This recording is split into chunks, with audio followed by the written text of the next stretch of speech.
তোমার গালে ওই কালির দাগ কিসের? ওই যে তোমাদের শিক্ষণের অঙ্কন আছে না, কি করছো? তেমন কিছু না। তেমন কিছু না হোক, তুমি বলো কি করছো? আজকে স্কুল থেকে আসার সময়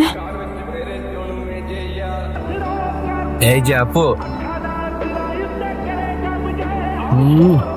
রাগ করে না তো, বাসায় গিয়ে মুখ ধুলেই চলে যাবে। এখন আমি যাই, সন্ধ্যা হলে মা আবার বকবে।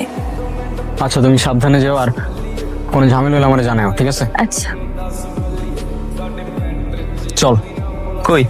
অঙ্কন রে মারতে। কেন, ও আবার কি করছে? ও রুহির গায়ে কলম দিয়ে দাগ দিছে। মানে ওর এত বড় সাহস কোত্থেকে?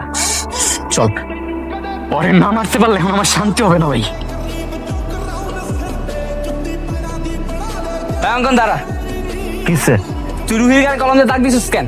রুহি গেলে দাগালে তর্ক কি? তুই এখনো দাঁড়ায় কথা বলতেছিস ওর সাথে? কি করবি? মারবি? এই, তোর কোনো ডাউট আছে? তুই জানোস না নিজের নাফিস কি করতে পারে?